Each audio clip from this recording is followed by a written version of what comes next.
Hi, this is Homework 5, Part C, and here we are going to be setting up material balance equations for our 3-unit operation, which is 1, the reactor, 2, the distillation column, and 3, our pair of azeotropic columns. And we are setting those up in vector form, and we are also looking at how many equations and how many unknowns that we have in our system. So we know that whatever we have going in must equal whatever we have going out. So to start with our first one here, our reactor, we know that we have an alkene feed going in and we have an alkene feed going out here at this output. And we also have water going in and water going out. So that's 2. And we also know that we have some extent of our reaction, and that is going to cause there to be another 2 equations in this one piece of our puzzle here. So that is going to be 4 total equations for our reactor, 4 equations for reactor. Now for our distillation column here, we have some flow going in, we can call that D1F, and we have some flow going out up the top here, and another flow going out here. So there's a total of 4 equations, again, due to our 2 flow rates going in and out. And here we also have an output of something getting released from our tank. So we need to come up with an equation or an expression for the composition for the distillate and for the mole fractions related by the separation and our K factors. And we know that we can call this D1 for the distillation. So we put D1 there. And we know that D1 is going to be equal to D1 dy, the change in the amount of our y, and the change in the amount of our D1 coming out of our bottom. We can call that D1b. D1b. So D1 also has that 4 equations coming from here.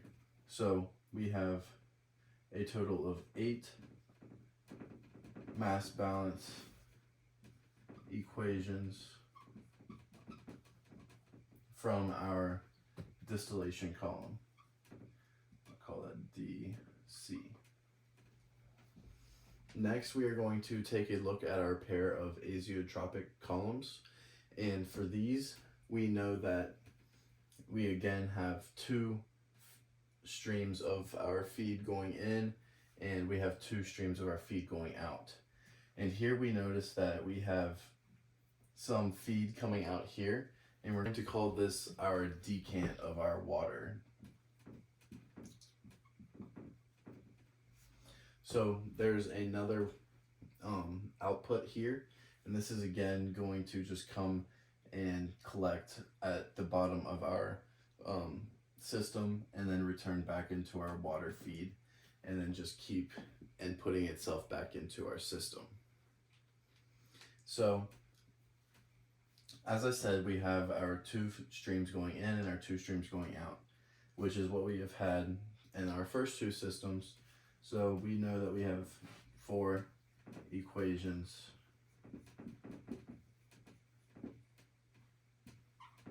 for our azeotropic columns. So if you add these all together, we get a total of 16 equations. And for each stream, we get 4 equations, and we will be able to calculate 4 flow rates. And we know that C minus 1, when we are looking at this, is the number of mole fractions for each of our flow rates. Going a little bit further into our VLE relationships, we can talk about Raoult's law, which is our x1 times our gamma I times our saturation pressure of some temperature is equal to our partial pressure. And using this, we know that we have some K1 which is equal to Y1 over X1. And we can use this to verify that we have an additional 4 equations coming from our distillation column. So now that we know that we have a total of 16 equations, we can now look at the total number of constants that we have in our system. So we know that we have a constant, or not constant, looking for the amount of flow rates in and out of our systems. So we have our alkene going in, our water going in, we have our feed going into our distill column, we have it coming out of the bottom, so that's another one. We have it going into our azeotropic columns and also coming out on the side again. And we have our decant coming out the bottom, that's another. And we have our ether and our alcohol. So that is 1, 2, 3, 4, 5, 6, 7, 8. We have a total of 8 C, and our C here being 4. So this yields 32. So we have a total of 32 variables, and we also need to take into account our 2 variables for the extent of our reaction.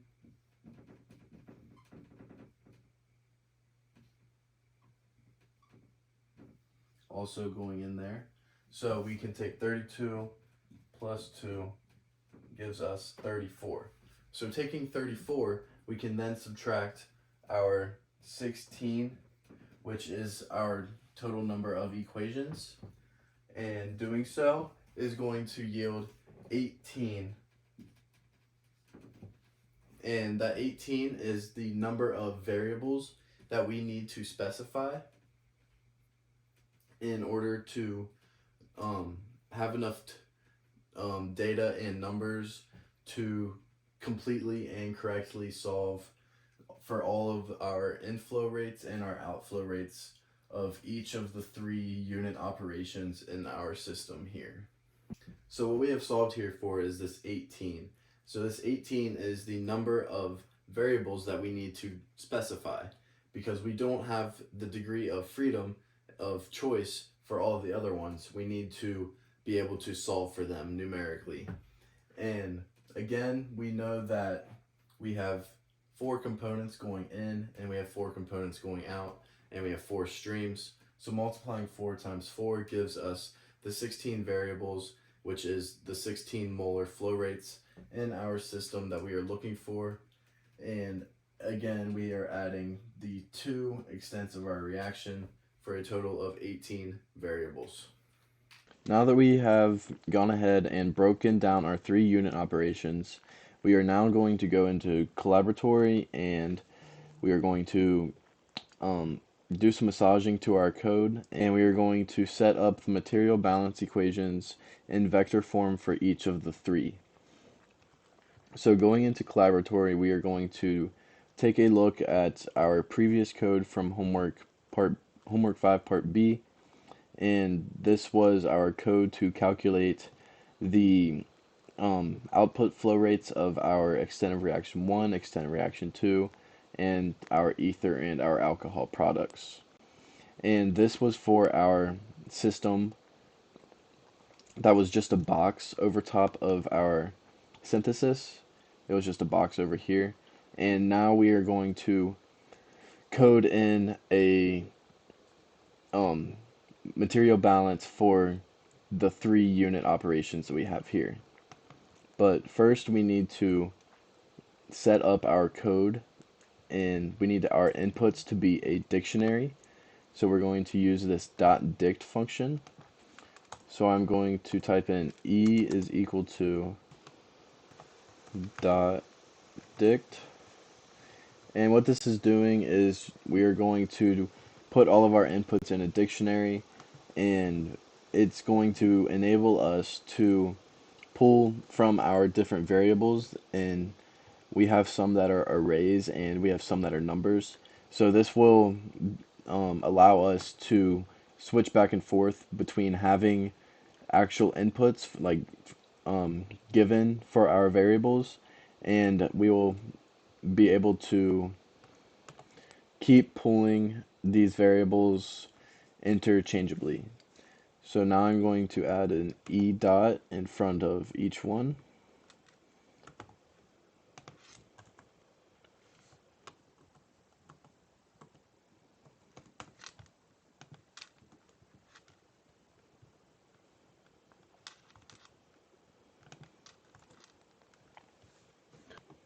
This is where I am starting. So I'm going to type in E is equal to dot dict. And what this is doing is we're going to set up all of our variables and our unknowns in a dictionary, and we are doing this so that we can pull from them, and we are given that some are in arrays of values and some are just one value, so it allows us to interchange them with no problems. So I'm going to type in E dot in front of our inputs.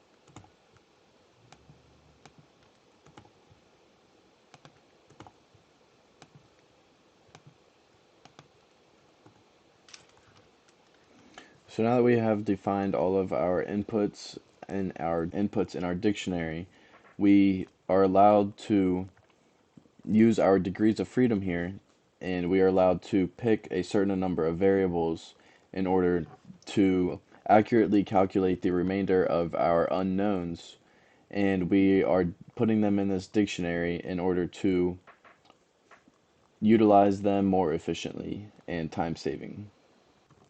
Next, we are going to take a look at our range function, and we are going to utilize our range function in order to create a boundary of ranges of values for our input to pull from.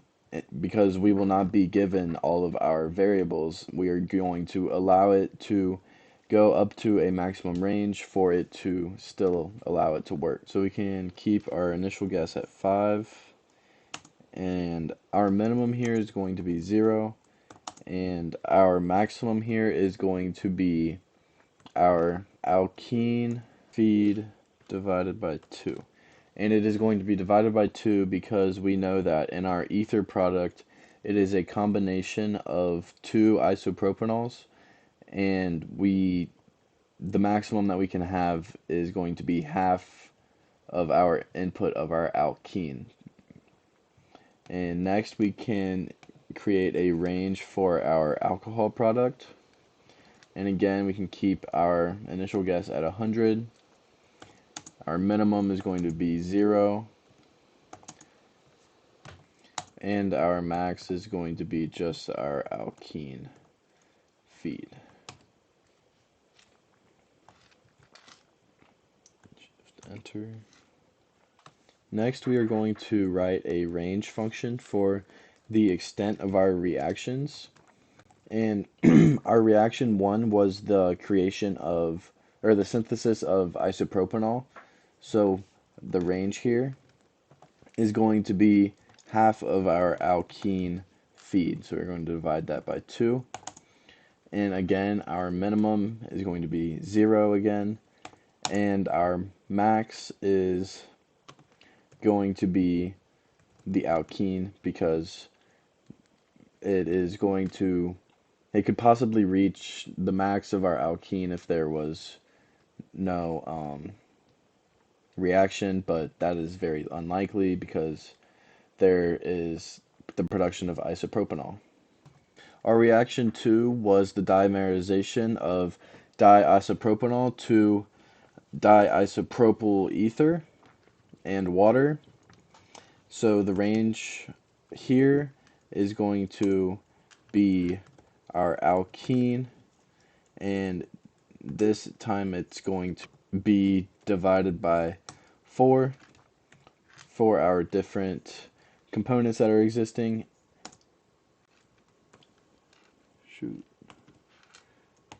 And our minimum is going to be 0,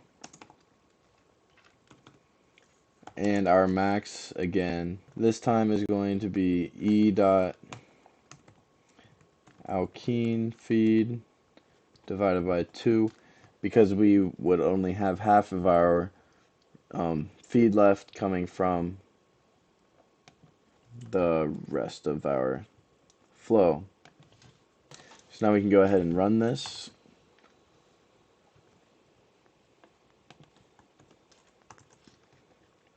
Okay.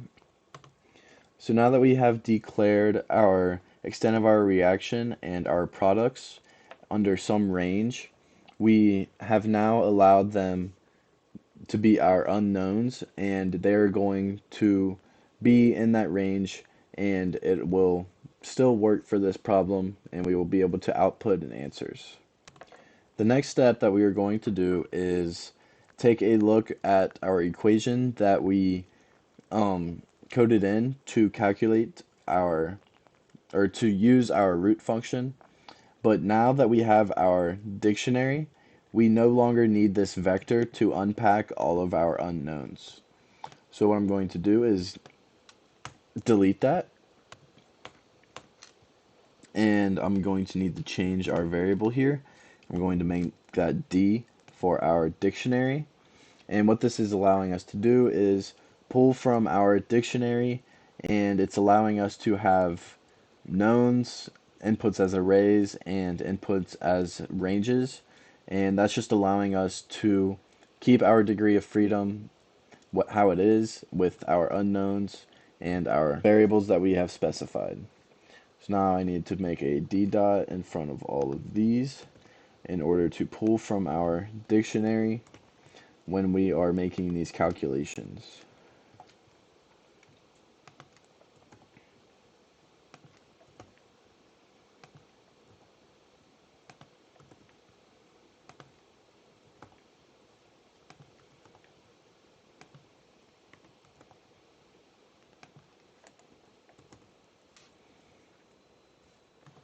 So after we are done naming all of our feed, reactions, and product calculations for the system with the dictionary format, we are going to take a look at the D2NT, which is our function for the dict to name tuple. And what we're going to do here is look at our CHE4 tools, and we're going to scroll down, and here we have our D2NT, and what we are looking for is this return function in which we have this entire line of all of these variables. So what we are looking for, or what we have here, is our x naught, which is our initial amount, and next we have our x2nt, which is the x2 name tuple, and next we have wrap equals wrap, and what that allows us to do is to use our arrays as numbers and to use them to calculate for our unknowns. And our unknowns is x2 unknown. And lastly, we have constants in our problem. So now what we need to do is include these into our code. And we are going to do that by adding a line of code, and we can go ahead and run our D2NT function of our dictionary. And this outputs pretty much all of our calculations and arrays and inputs of our dictionary. But what we are looking for is the inputs here. So we can add our inputs of our X naught, and this is sort of just going to pull in, set them that for the things that we are looking for.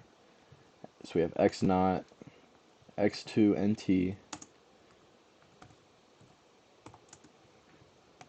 Next we have our wrap, which is opening up our vectors as numbers.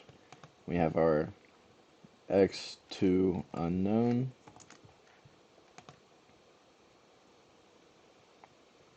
And we have the constant.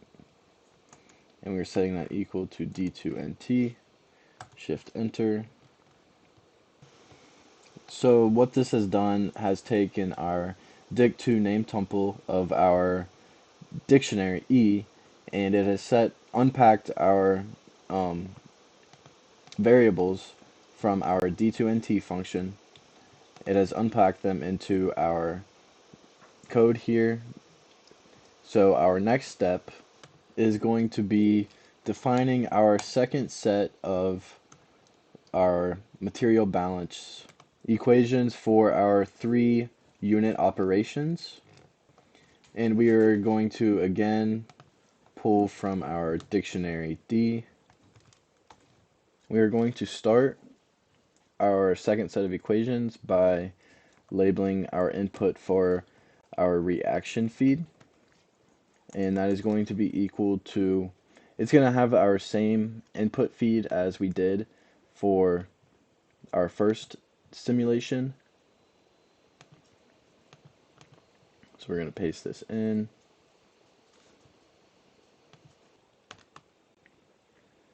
So pasting that in has now started off our reaction feed, and this is our input. It's going to be the amount of our alkene in times the feed rate.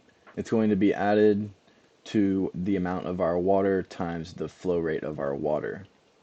And now we need to take into account, is the water recycle from our system, and that is going to come from our distillate bottom, which we discussed in the video prior, and the decant water, and that is going to be recycled back in and through our shower. So we need to include that in our reactor feed function. So taking into account of our water recycle, we can add the flow times the amount for each one, and we can use variables that aren't named yet, and we can fix this later. But we can add d dot, we can name this d1b for the bottom, and then it is going to be multiplied by d dot d1bx for the amount and the composition of it. And now we are going to add our decanter amount of flow, and we can name this decanter W, and then following our same formatting, we will be multiplying by the amount or composition of it. So we have d dot decanter WX. So that is our total equation for our reaction feed. So next we are going to want to include our reactions formula that we had up here. It'll be the same for this scenario too. So we're going to go ahead and copy and paste that in.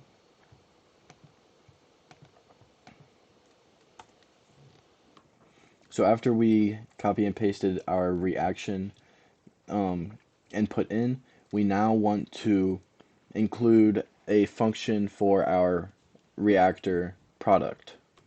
So our reactor product is going to be equal, it's going to be equal to our D1 feed, because it is coming through there and it is the input for our distillate column. So we can name our reactor product equal to our name this D1 feed, and then multiplied by D1 feed X for the amount or composition of it. So after we have our functions for our reactor feed, reactions, and our reactor products, we now need to include a reactor balance function.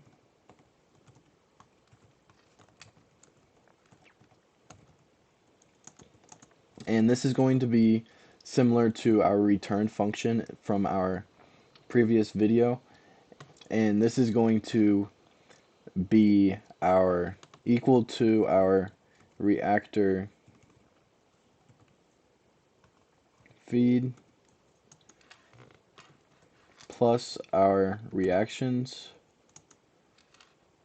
and then lastly subtracting our reactor products.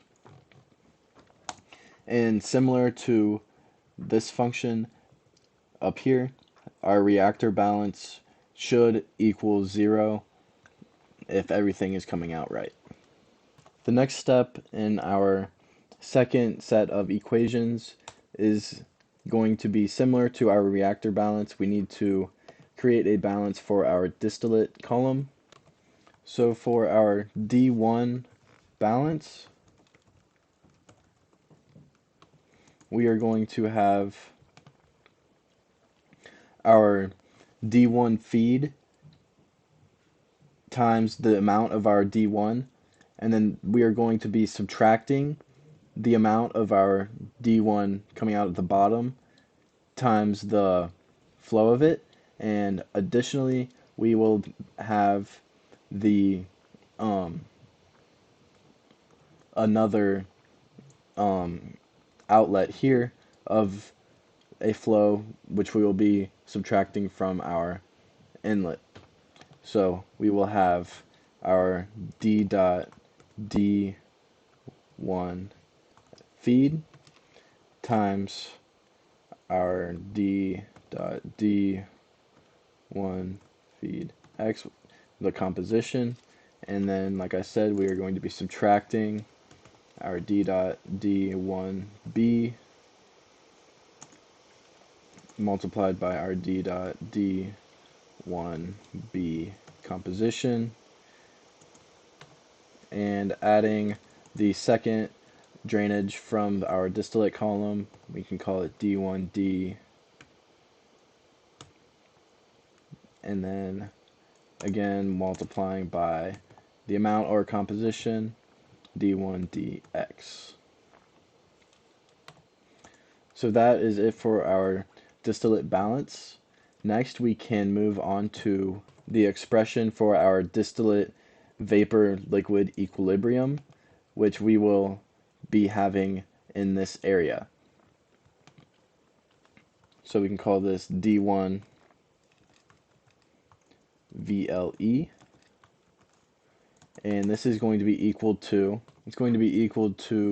the composition of our D1DX divided by the composition of our drainage from the bottom. So our VLE equilibrium is here, this amount divided by this amount, and then that would be subtracted by the D1K, which is the constant for the equilibrium, and again that should be equal to 0. So we can type this in as D dot D1BX for the composition, D1DX divided by D dot D1BX, and then that is going to be minus the D dot D1K. So after we have our vapor liquid equilibrium and our distillate balance equations, we can now move on to our azeotropic system, which we have a pair of. And for our azeotropic columns, we are going to have our distillate feed going in, and we will have our decant water attributing to our water recycle. And we will lastly have our ether and our alcohol product coming out. So going into our code, we can input our azeotropic balance as so. It is going to be equal to the distillate, pasting our distillate in for our inflow, and now we will be subtracting our out. So first for our out, we have our decanter, so we can copy and paste this from here, pasting that in. We are now going to be adding our outputs of our products of our ether and our alcohol to our subtraction from the inflow. So doing so, we can copy that from our first equation of our outflow of our products. So we can paste that in, and we will have our complete balance for our azeotropic columns.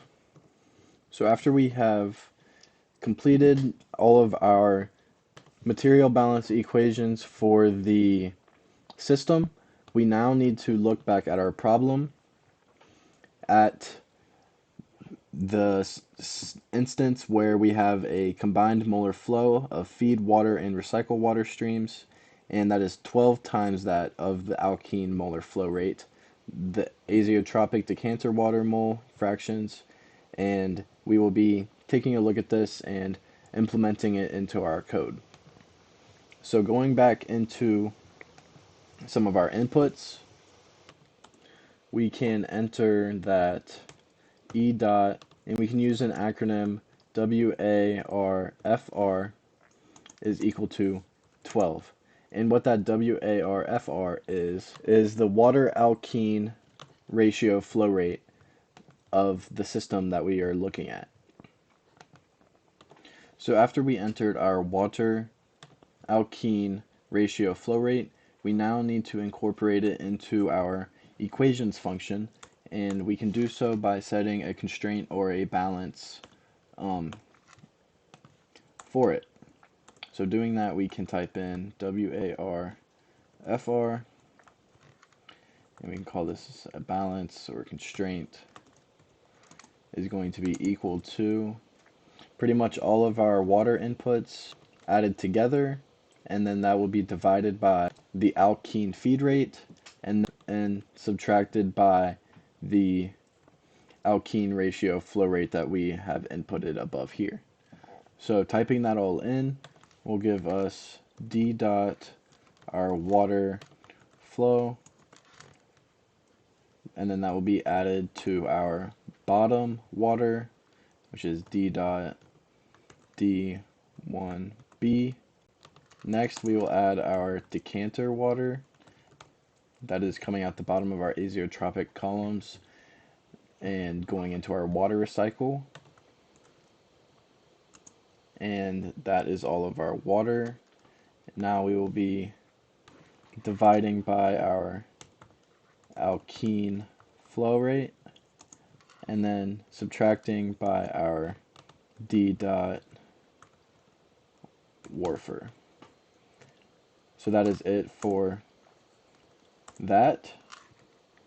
Now we can go down to here and write a return function using our concatenate Python code, and we will bring it all together and output it all as one. So we can go return np dot concatenate,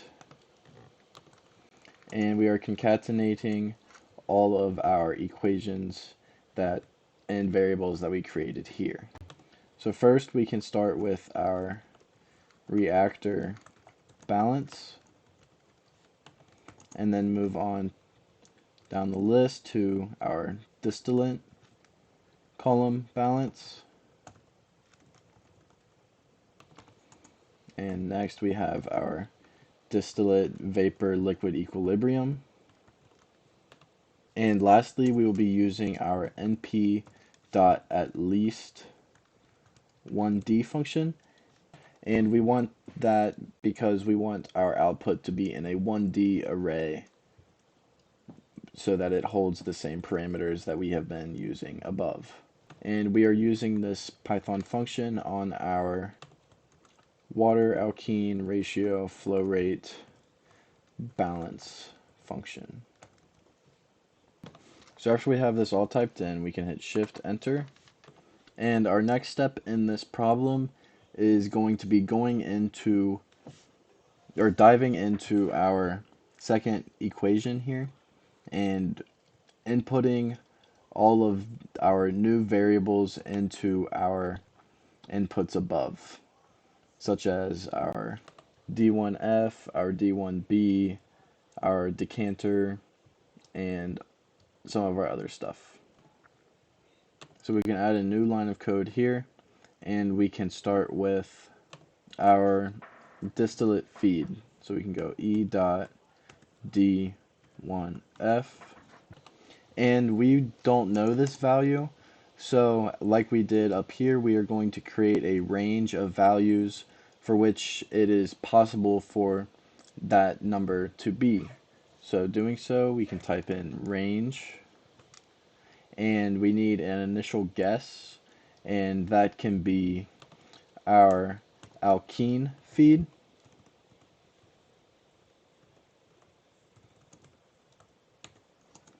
times our feed ratio.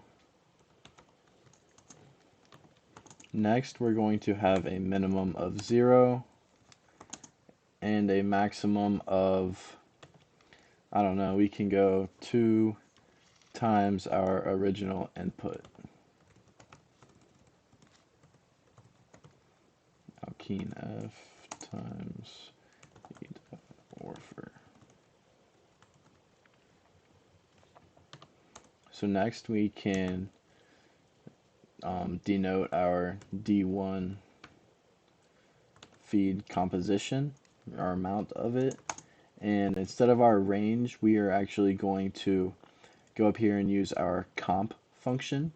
It is a dictionary to named tuple, and we will be using that for our composition, and it will be an array of a set of 4 numbers adding up to 1 for the feed rate, and we can just input any numbers, 0.01, 0.2, 0.3, and lastly 0.49.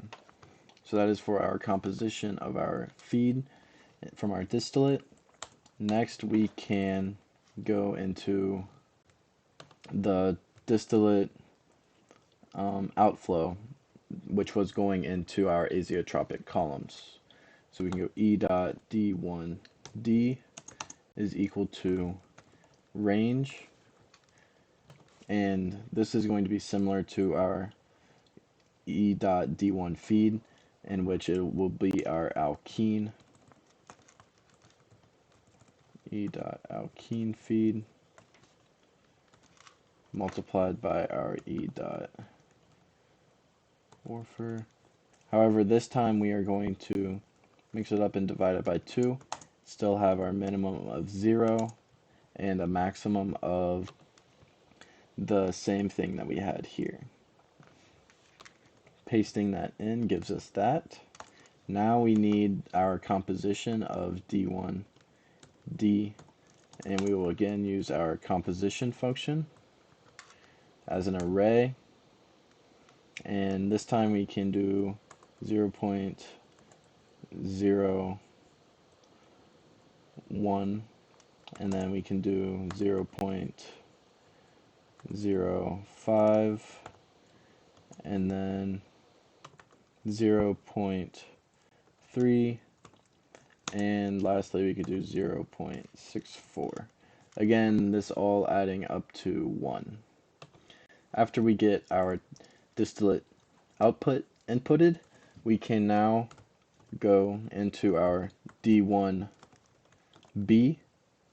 and this is the drainage from our distillate at the bottom, which is adding to our water cycle.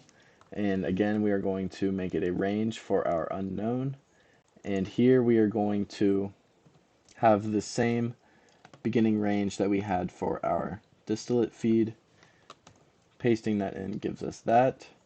We're going to have a minimum of 0 and a maximum of our alkene feed times our water alkene ratio feed rate. E dot Warfer. Next we have to code our D1 bottom composition, and we are also going to make this an array. We can make this 0.2, 0.1, 0.15, and lastly 0.55, adding it all up to 1.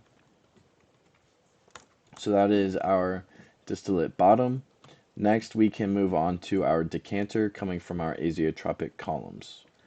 So we have E dot decanter W, and this is going to be equal to our range, and we can pull this from here, pasting that in, 0, 2 times our input.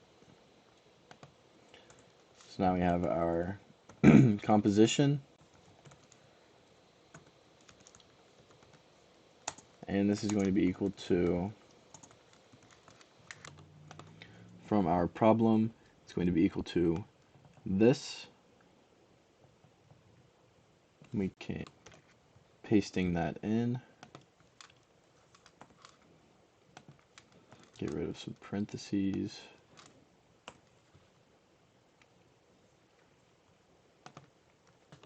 So after we have all of our feed rates, our distillate feed rates from the bottom in our decanter, we can now code in our dk, which we were using in our vapor liquid equilibrium. So we can type this in as so.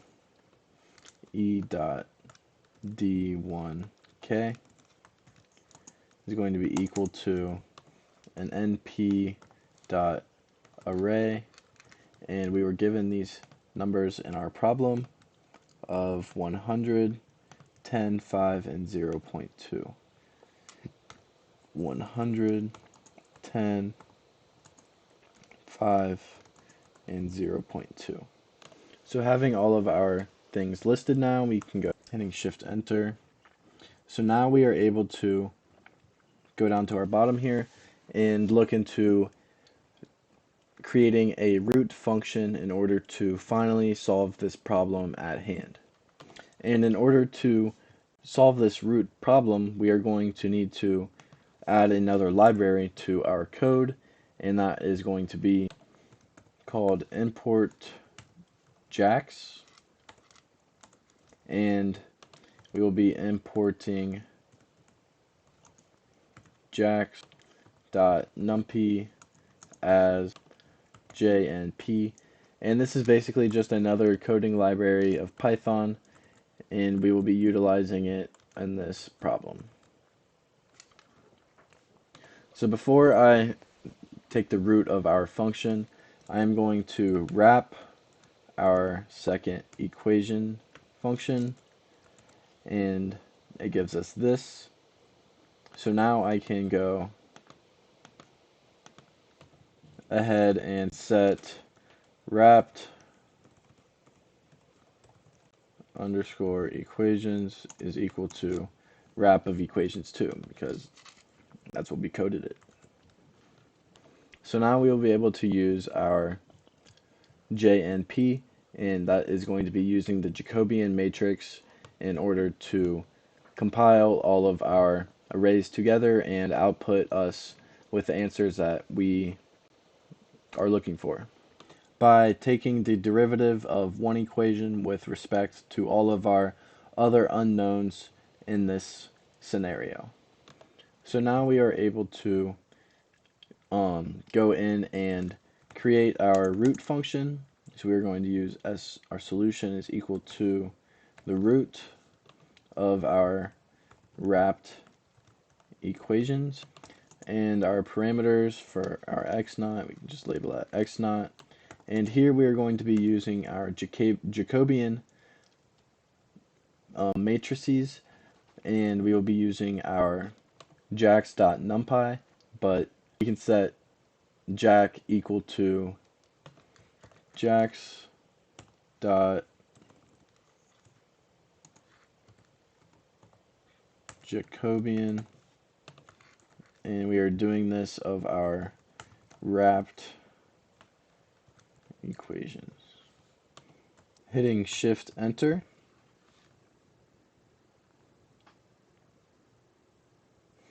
Okay, so now we are going to want to print our SOL function,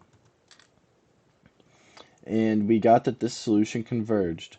And here we can see that we outputted a row of 4 numbers for all of our things.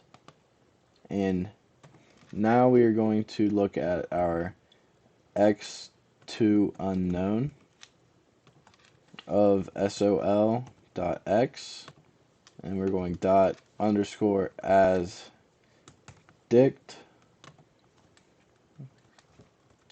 Shift Enter, and we see here that we have outputted arrays for all of our different variables in our problem here, and they are in a set of 4. And this is it for this video, and this is it for homework 5. Thank you for watching.